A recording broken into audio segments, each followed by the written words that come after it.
chilling tales for dark nights.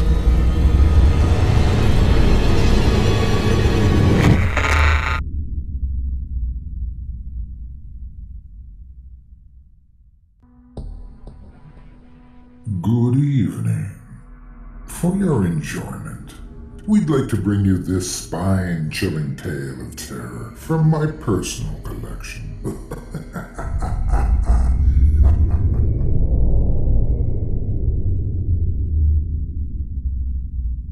The Russian Sleep Experiment by Anonymous, narrated by Otis Jiry. Russian researchers in the late 1940s kept 5 people awake for 15 days using an experimental gas-based stimulant. They were kept in a sealed environment to carefully monitor their oxygen intake so that the gas didn't kill them, since it was toxic in high concentrations.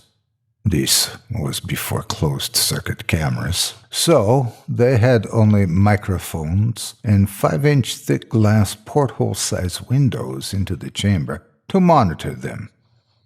The chamber was stocked with books, cots to sleep on but no bedding, running water and toilet, and enough dried food to last all 5 for over a month. The test subjects were political prisoners deemed enemies of the state during World War II. Everything was fine for the first 5 days. The subjects hardly complained, having been promised falsely that they would be freed if they submitted to the test and did not sleep for 30 days. Their conversations and activities were monitored, and it was noted that they continued to talk about increasingly traumatic incidents in their past, and the general tone of their conversations took on a darker aspect after the 4-day mark. After 5 days, they started to complain about the circumstances and events that led them to where they were and started to demonstrate severe paranoia. They stopped talking to each other and began alternately whispering to the microphones and one-way mirrored portholes. Oddly, they all seemed to think they could win the trust of the experimenters by turning over their comrades, the other subjects in captivity, with them. At first, the researchers suspected this was an effect of the gas itself. After 9 days, the first of them started screaming.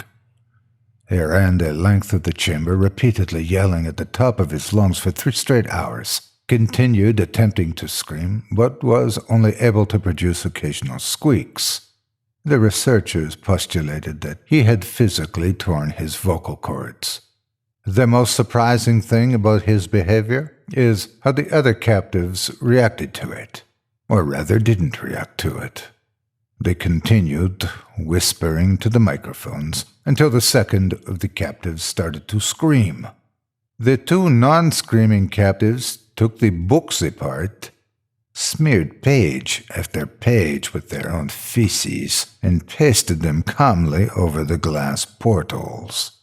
The screaming promptly stopped. So did the whispering to the microphones. After 3 more days passed, the researchers checked the microphones hourly to make sure that they were working, since they thought it impossible that no sound could be coming with 5 people inside. The oxygen consumption in the chamber indicated all 5 must still be alive. In fact, it was the amount of oxygen 5 people would consume at a very high level of strenuous exercise. On the morning of the 14th day, the researchers did something they said they would not do to get a reaction from the captives. They used the intercom inside the chamber, hoping to provoke any response from the captives. They were afraid they were either dead or vegetables. They announced, "We are opening the chamber to test the microphone. Step away from the door and lie flat on the floor or you will be shot. Compliance will earn one of you your immediate freedom." To their surprise, they heard a single phrase in a calm voice response. "We no longer want to be freed." Debate broke out among the researchers and the military forces funding the research. Unable to provoke any more response using the intercom, it was finally decided to open the chamber at midnight on the 15th day. The chamber was flushed of the stimulant gas and filled with fresh air, and immediately voices from the microphones began to object. 3 different voices began begging, as if pleading for the life of loved ones, to turn the gas back on. The chamber was opened, and soldiers sent in to retrieve the test subjects. They began to scream louder than ever, and so did the soldiers when they saw what was inside. 4 of the 5 subjects were still alive, although no one could rightly call the state that any of them were in life. The food rations past day 5 had not been so much as touched. There were chunks of meat from the dead test subject's thighs and chest stuffed into the drain in the center of the chamber, blocking the drain and allowing 4 inches of water to accumulate on the floor. Precisely how much of the water on the floor was actually blood was never determined. All 4 surviving test subjects also had large portions of muscle and skin torn away from their bodies. The destruction of flesh and exposed bone on their fingertips indicated that the wounds were inflicted by hand, not with teeth, as the researchers initially thought. Closer examination of the position and angles of the wounds indicated that most, if not all of them, were self-inflicted. The abdominal organs below the rib cage of all 4 test subjects had been removed. While the heart, lungs, and diaphragm remained in place, the skin and most of the muscles attached to the ribs had been ripped off, exposing the lungs through the rib cage. All the blood vessels and organs remained intact. They had just been taken out and laid on the floor, fanning out around the eviscerated but still living bodies of the subjects. The digestive tract of all 4 could be seen to be working, digesting food. It quickly became apparent that what they were digesting was their own flesh that they had ripped off and eaten over the course of days. Most of the soldiers were Russian special operatives at the facility, but still, many refused to return to the chamber to remove the test subjects. They continued to scream to be left in the chamber and alternately begged and demanded that the gas be turned back on lest they fall asleep. To everyone's surprise, the test subjects put up a fierce fight in the process of being removed from the chamber. One of the Russian soldiers died from having his throat ripped out. Another was gravely injured by having his testicles ripped off and an artery in his leg severed by one of the subject's teeth. Another 5 of the soldiers lost their lives, if you count the ones that committed suicide in the weeks following the incident. In the struggle, one of the 4 living subjects had his spleen ruptured, and he bled out almost immediately. The medical researchers attempted to sedate him, but this proved impossible. He was injected with more than 10 times the human dose of a morphine derivative and still fought like a cornered animal, breaking the ribs and arm of one doctor. When his heart was seen to beat for a full 2 minutes after he bled out to the point there was more air in his vascular system than blood. Even after it stopped, he continued to scream and flail for another 3 minutes, struggling to attack anyone in reach and just repeating the word "more" over and over, weaker and weaker, until he finally fell silent. The 3 surviving test subjects were heavily restrained and moved to a medical facility. The 2 with intact vocal cords continuously begging for the gas, demanding to be kept awake. The most injured of the 3 was taken to the only surgical operating room the facility had. In the process of preparing the subject to have his organs placed back within his body, it was found that he was effectively immune to the sedative they had given him to prepare him for the surgery. He fought furiously against the restraints when the anesthetic gas was brought out to put him under. He managed to tear most of the way through a 4-inch wide leather strap on one wrist, even though the weight of a 200-pound soldier holding that wrist as well. It took only a little more anesthetic than normal to put him under, and the instant his eyelids fluttered and closed, his heart stopped. In the autopsy of the test subject that died on the operating table, it was found that his blood had tripled the normal level of oxygen. His muscles that were still attached to his skeleton were badly torn, and he had broken 9 bones in his struggle to not be subdued. Most of them were from the force his own muscles had exerted on them.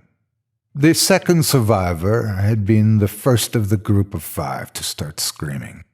His vocal cords destroyed, he was unable to beg or object to surgery, and he only reacted by shaking his head violently in disapproval when the anesthetic gas was brought near him. He shook his eyes yes when someone suggested reluctantly they try the surgery without anesthetic, and did not react for the entire 6-hour procedure of replacing his abdominal organs and attempting to cover them with what remained of his skin. The surgeon presiding stated repeatedly that it should be medically possible for the patient to still be alive. One terrified nurse assisting the surgery stated that she had seen the patient's mouth curl into a smile several times whenever his eyes met hers. When the surgery ended, the subject looked at the surgeon and began to wheeze loudly, attempting to talk while struggling. Assuming this must be something of drastic importance, the surgeon had a pen and pad fetched so the patient could write his message. It was simple. Keep cutting. The other 2 test subjects were given the same surgery, both without anesthetic as well, although they had to be injected with a paralytic for the duration of the operation. The surgeon found it impossible to perform the operation while the patients laughed continuously. Once paralyzed, the subjects could only follow the attending researchers with their eyes.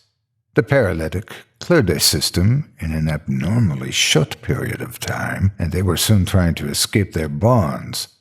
The moment they could speak, they were again asking for the stimulant gas. The researchers tried asking why they had injured themselves, why they had ripped out their own guts, and why they wanted to be given the gas again.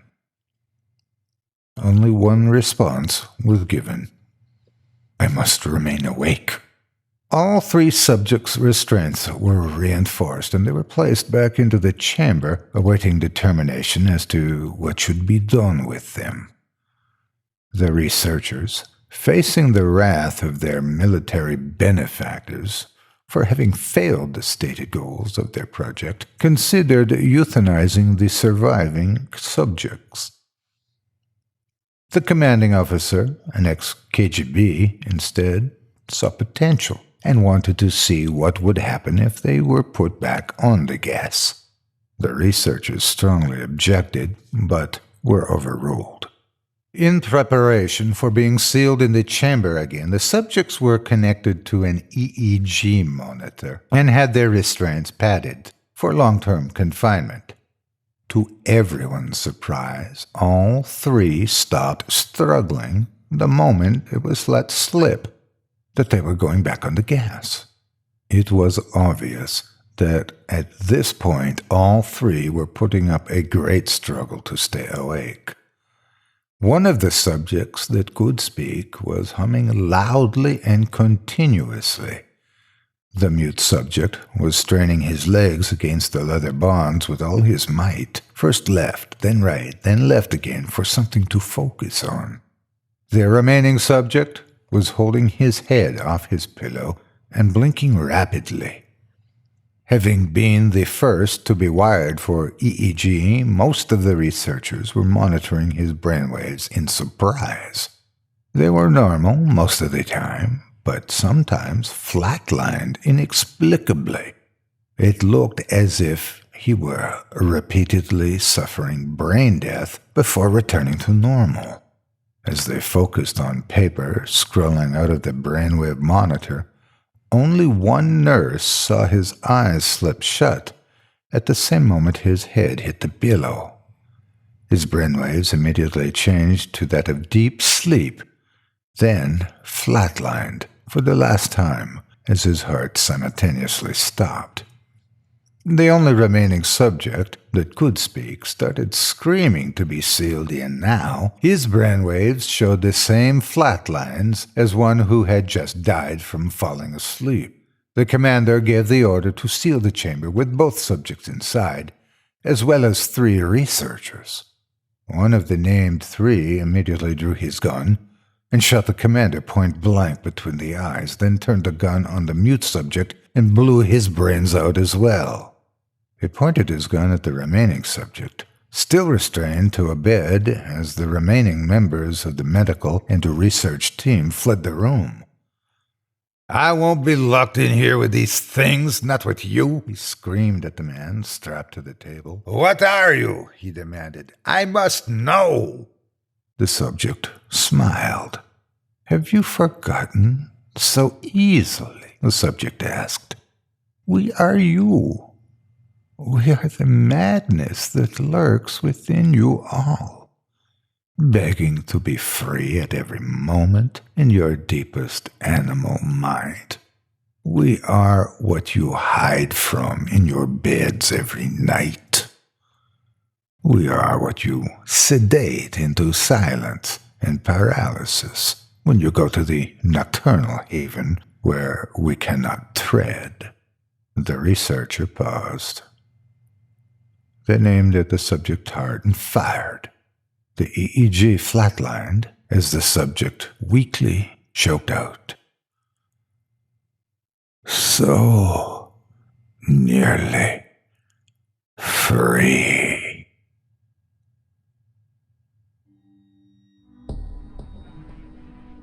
I hope you enjoyed this evening's little tale.